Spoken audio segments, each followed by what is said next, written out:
Well, thank you, everyone. My name is Bob Zigon. I'm a principal research engineer with Beckman Coulter in Indianapolis, Indiana. I'm also a PhD student.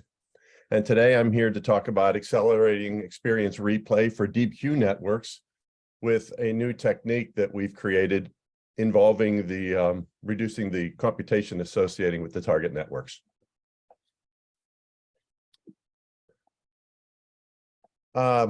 My talk consists of 6 points. First, there's the motivation, then the problem background, and then our approach, which we call TAO-DQN. I then discuss briefly the mathematical bounds on our approach, some empirical results, and then finally conclusions. So motivation, why are we doing this?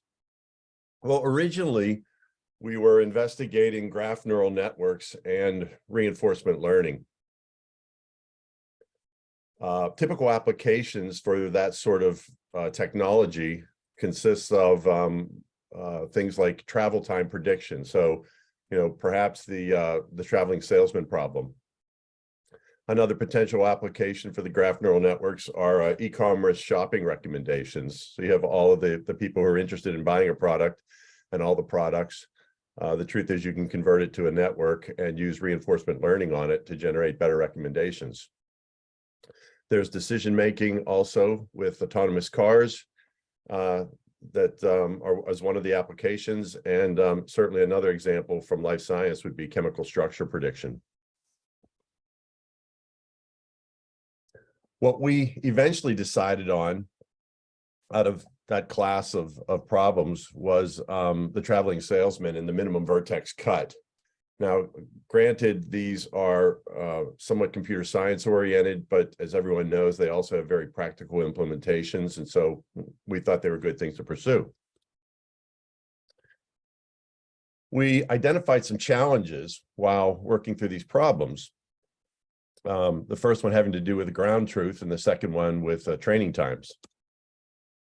So from a ground truth perspective, with problems like, the traveling salesman and the minimum vertex cut, we were using a tool from IBM called the Cplex. It's free to academicians, and we used it to generate the ground truth for our graphs. Now, our graphs typically had up to 100, 500, or as many as 1,000 nodes. And the challenge that you'll run into now is that even with a tool like that, it can take between 1 and 200 hours to generate essentially ground truth for one graph using that tool. And of course, we had to do it for thousands. Now, since it is the ground truth, we only need to do these sorts of things once, but it does consume a tremendous amount of computing time. The other challenge had to do with the actual training time. The time to train a neural network with 50, 100, 500, or 1,000 nodes can take up nearly 24 hours on the supercomputer that we were using called Big Red 2 at Indiana University. Most of the training sessions took on the order of 8 hours, and we could normally get 16 or maybe even 32 jobs submitted to the supercomputer during that amount of time. But if we got into the queue at the wrong time, we could literally be waiting days to get our answers back. And this is a sort of thing that happens fairly frequently. And it was just consuming a tremendous amount of time. And it was quite challenging to make progress. So we took a step back from a motivation standpoint and said, okay, why are we really doing this? And we started considering techniques for actually accelerating a DeepQ network now. And the initial idea that jumped into our heads was to try better hardware. So we might, throw more GPUs at it, throw FPGAs at it, or even more multi-core nodes from Big Red 2. The trouble with that is it really doesn't solve, any sort of problem. These are problems that have a computational complexity that are exponential, and adding a linear number of nodes really doesn't accelerate it in any appreciable way. So we steered away from the hardware issue. We started thinking about ways where we could try better direct learning approaches, which were simply enhancements on the DQN algorithm in general. And finally, what we did was we thought through the opportunity to try better indirect learning approaches, and that has to do with the replay buffer itself. That was actually pretty compelling for us. So what we did was we selected that path and moved to optimize algorithms involving the replay buffer. With that in mind, we generate a hypothesis. And I want to emphasize now that there's only 2 sentences on this slide. So it seems like we could have generated this hypothesis fairly quickly, but the truth is there were multiple weeks, that elapsed between the time that we decided that we were going to chase down the replay buffer and the generation of this hypothesis. And the hypothesis is this, and that is that a DQN will converge to a better policy in less time when the number of max operators that are typically used during replay is minimized. So that was our hypothesis we decided to pursue. Okay, that was the background. Let's talk a little bit about a DQN. That was the motivation. Now for some background. Just briefly, what is a DQN? For those of you not aware, it's an acronym. It stands for a deep Q network, and it's a fundamental algorithm in reinforcement learning. And it was tremendously popularized back in a paper from 2013 by Mnih, because they had figured out how to use reinforcement learning to solve 45 or 46 Atari games that are part of the OpenAI gym. A little bit more details on a DQN. It's and reinforcement learning in general. It's basically learning by trial and error. And the idea is that you want to craft a goal, or also called the objective function, that you're going to minimize, probably using something like stochastic gradient descent, to allow us to change the behavior of the learning without any user input.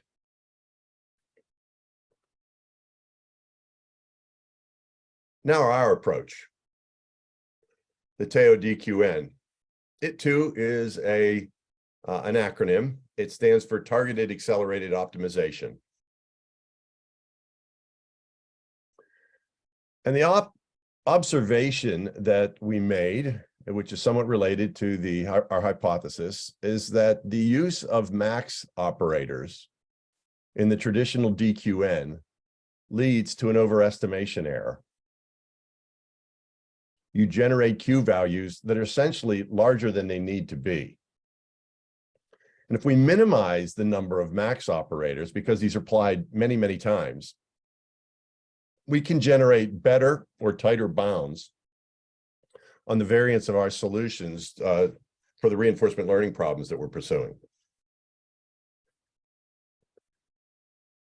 This is probably, the next 2 statements are probably 2 of the most important in this entire presentation. It really boils it down. In the traditional replay function, the state, action, and reward are saved to something called the replay buffer, and the target is recomputed. This happens many, many times, as you'll see in a code snippet that we have. In our approach, we no longer save the state, action, and then reward. What we save is the state, the action, and the target. And the result of this is that we absolutely minimized the recomputation that occurs during replay. We drive it as close to 0 as we can possibly get, So not only does do we take up less computation, the time also is smaller, the total duration is smaller, and the other benefit is that the accuracy of the solutions actually increases. So let's take a look at some code briefly. This is just to get everybody on the same page here. This is the traditional DQN algorithm. From line 2 to line 17 is the typical episode loop, where each of the 100, 1,000, or 10,000 episodes are actually processed for purposes of training. And then there's always the inner loop here from line 5 to line 15, and that's the time step loop. So for a given episode, we're going to iterate t times corresponding to the individual time steps. On line 6, you see kind of the traditional statement in a reinforcement learning, where the agent actually generates an action from the current state to produce a new action here. And then that action is immediately fed into the environment, where the environment is stepped, and the next state, the reward and the done flag is set. So again, very, very typical. On line 11, the agent normally saves the agent, the state, the action, and the reward. And then finally, line 12, and this is where we focused on the actual replay of the replay buffer. So, as I said earlier, we could have pursued the direct learning, which would be, the sort of logic that happens between lines 2 and 17, but we in fact decided to pursue the indirect learning, which is what happens inside of this replay SAR function, where SAR stands for state, action, reward. Again, this is the traditional approach. So here are the two algorithms for the replay. On the left, again, very traditional, where on line 2, you'll see that some sort of sampling of the replay buffer is first performed. Then the target network is evaluated, and a maximum, the max is applied to all the next Q values to figure out the new Q values. And then from line 8 down to 14 is where the new targets are finally put into place based on the max Q values that were generated above, and a new prediction is created at the bottom on line 15. So by comparison, algorithm 3 here on the right is our TAO logic. We call it SAT. Again, that stands for state, action, and target. And now you can see the difference. You can see that we have 16 lines here, and the first line is the same on both, or excuse me, line 2 is the same on both, where sampling of the replay buffer occurs, and the mini batch is actually generated right here. But after that, what you'll see in our world, because the target was computed once and then saved away, there's no more computation that goes on. All the expensive target recomputation no longer occurs, potentially no longer occurs. No max operators are called, or a minimal number of max operators are called, as you'll see in the mathematical justification. And finally, the targets are no longer recomputed. And again, what we're trying to emphasize is between lines 4 and 14 over here, they have no parallel with anything on the left-hand side because they're all blank. So this is, in fact, our approach. Again, the big aha that we had was to save the state, action, and the target instead of the state, action, and the reward. Now something involving the mathematical bounds on our approach. Watkins is generally credited with the first efforts in Q-learning. And in his original paper, he described the Q function as you see on the screen here, where the Q function of the current state in action is simply the current reward value plus the max of the Q value for the next state across all the possible actions. And this is the, again, kind of the crux to all of Q learning.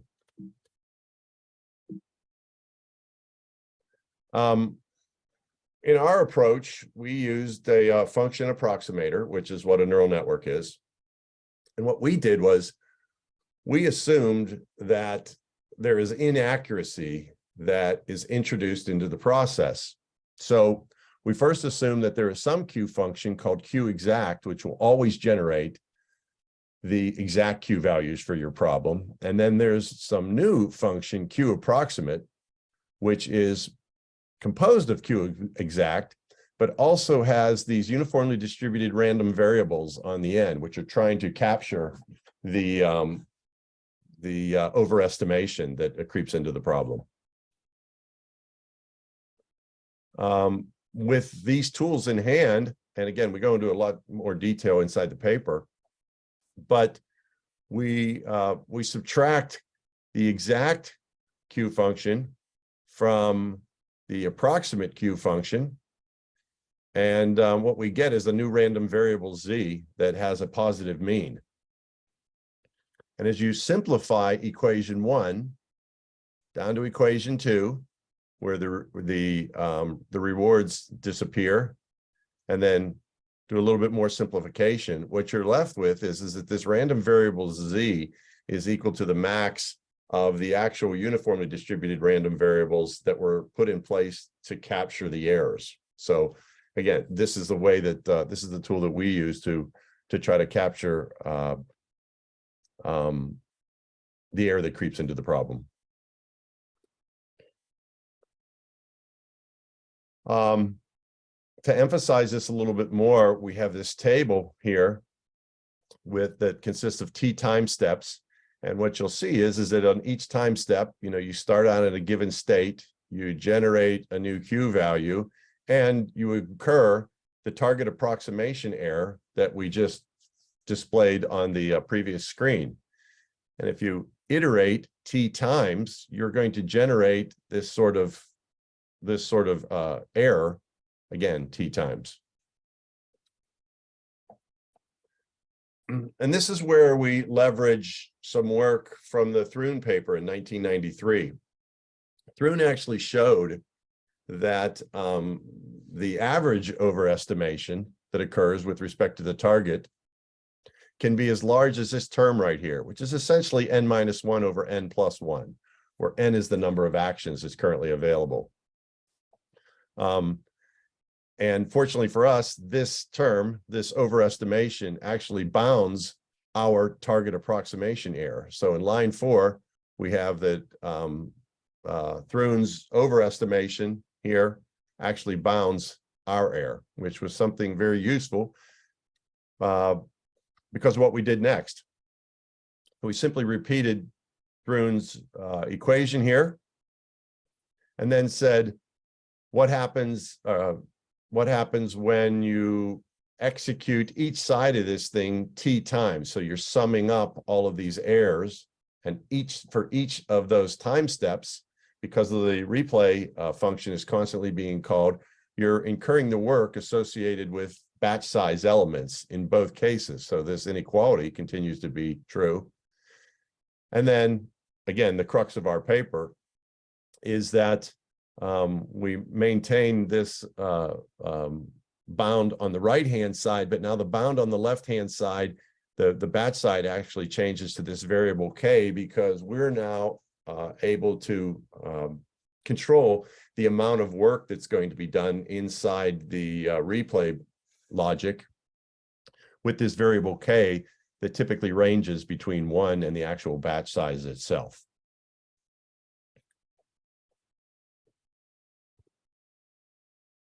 And now for some results with respect to the mountain car from the OpenAI gym. What you'll see here first is let's look at the red. That's the SAR, the state action reward. So we ran 24 runs, we generated 24 runs, and this pink envelope right here describes how those 24 runs behaved with respect to episode and the average number of attempts required to solve it. So it's this pink region right here. And then this bright red curve that goes down through the middle is the average of all 24 runs for the traditional DQN algorithm. And then again, SAT, which is our approach, or the TAO approach. What you'll see underneath the pink is that our blue envelope is below the pink, and it is much tighter, which was, again, very satisfying, and to the left of it, which means that it was actually achieving its goals sooner. And again, when we computed the average of those 24 runs for the SAT-based approach, you see that our average is significantly better than the traditional one. The graph on the right is was really, really delightful to see. This is where we started to change the value of K between 1, 4, 8, 16, and 32 to generate results that were started out very, very good, very, very nice in the case of K equal 1 here. And then as we increased K and were executing more and more max operators in the replay logic, the results got worse. It took longer and longer. So again, very satisfying. Another one of the samples from the OpenAI gym is the Acrobat. Again, on the left-hand side, 24 new runs for the Acrobat, and you see the pink region, again, is the envelope of the behavior all through here. And again, we averaged all those runs and came up with this red average, so you can see how the traditional algorithm behaved. And again, below that, you can see how our blue, the envelope for our approach is significantly smaller than the pink region. So the envelope is tinier. And of course, the average is this blue line right here. And it too is better than the red line, indicating that we were able to converge to a solution with a fewer number of attempts sooner. And in the spirit of the previous slide, we did that once again, where we reran the Acrobat with K equals 1 all the way up with K equals 32. And we expected, and like the previous example, we expected the answers to always get worse because more and more max operators were being applied in the replay logic.